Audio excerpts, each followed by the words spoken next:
The emergency beacon from Settlement Outpost Theta 7 had been silent for 3 weeks. When the Galactic Coalition finally sent a rescue team, they expected to find ruins and bodies. Instead, they found Mara Lorne sitting cross-legged in the middle of what appeared to be an impromptu field hospital, surrounded by 24 Krathuri warriors, each one supposedly the most feared predator species in the known galaxy.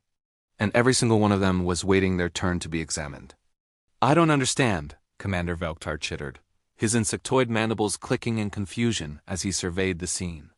"The Krathuri are in line?" Myra looked up from where she was carefully wrapping a bandage around the massive forearm of a warrior who could have torn her in half with a casual swipe. "Oh hey, you guys made it. Sorry about the beacon, we had to cannibalize it for parts." Medical supplies ran low after the first week. The Krathuri warrior, easily 8 feet tall with obsidian fur and teeth like daggers, sat perfectly still as Mira tied off the bandage with a neat little bow. "There you go, Kara. Keep it clean, change it twice daily, and for the love of all that's holy, stop using that arm for sparring until it heals properly." The warrior rumbled something that the translator rendered as acknowledgement, then carefully stood and moved aside. Immediately, another Krathuri stepped forward, this one holding his side gingerly. "Next patient," Mira said cheerfully, pulling on a fresh pair of improvised gloves made from sterilized ration packaging. Commander Velkhtar's security officer, Xanthari with skin like living crystal, leaned close to whisper. "Sir, this makes no sense. The Krathuri don't seek medical attention. They consider showing weakness to be a death sentence in their culture. They certainly don't allow prey species to touch them. We're not prey." Myra called out without looking up, apparently having overheard despite the whisper. "We're packed now. Isn't that right, guys?"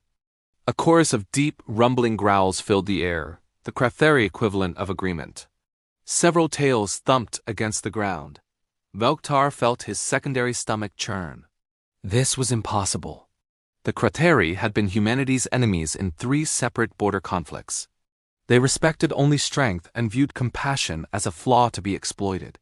They were the reason this outpost had required such heavy fortification in the first place. "Someone explain," Velkhtar demanded. Now, the smallest Krathuri in the group, though still larger than any human, stepped forward. His fur was lighter, almost gray, and bore the distinctive markings of an adolescent. "I am Cub Harik," he said in surprisingly clear standard. "I will tell the story. 3 weeks ago, Cub Harik had been part of a raiding party. It was meant to be a simple mission: probe the human outpost's defenses, take whatever supplies they could, and retreat before coalition reinforcements arrived. Standard Krathuri warfare. The raid had gone poorly. We underestimated the humans' defensive systems," Harik explained, his ears flattening in what Velkhtar recognized as shame.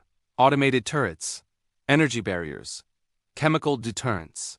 We were forced to retreat, but double quotes." He paused, touching his shoulder where a bandage was visible beneath his armor. "I was struck by shrapnel. The wound was minor, but it would not stop bleeding. The pack left me behind, as is our way. The weak do not slow the strong." "He was lying in a crater just outside the perimeter," Myra interjected, now examining the new patient's ribs with practiced efficiency. "Lost consciousness from blood loss. I couldn't just leave him there." "You should have," Velkhtar said. "Standard protocol for hostile." "I'm a medic," Myra interrupted, her voice suddenly sharp. "And that's not a protocol I follow. Never have been. Never will be." Harik continued. "When I woke, I was inside the human settlement. The female called Myra Lorne had pulled me to safety, treated my wound, given me water and food. I tried to attack her." His tail drooped. "She hit me with a medical scanner and told me to stop being stupid because she hadn't done all that work just to watch me rip my stitches." A few of the other Krathuri made sounds that might have been laughter. "I demanded to know why she saved an enemy. She said double quotes." Harik's voice carried a note of confusion even weeks later. "Because you needed help. That was all. No strategy. No leverage. Just because." Over the next week, Myra had nursed Harik back to health. She'd shared her rations, taught him human card games to pass the time, and talked to him about everything from stellar mechanics to her favorite foods. When he was well enough to leave, she'd simply opened the gate and wished him safe travels. "I returned to my pack," Harik said. "I told them what happened. They did not believe me. So I showed them." He gestured to his healed shoulder. Perfect closure. No infection. No scarring. Work that would have required our most skilled healers and cost a fortune in medical supplies. Given freely to an enemy, the pack had debated for 2 days. Then their war leader, Kara, had made a decision. We returned, Kara growled, stepping forward now. His massive frame seemed to fill the entire space. To test the human. To see if her compassion was weakness or something, else. They showed up with injuries, Myra said, rolling her eyes. Real ones, fake ones, some that were weeks old.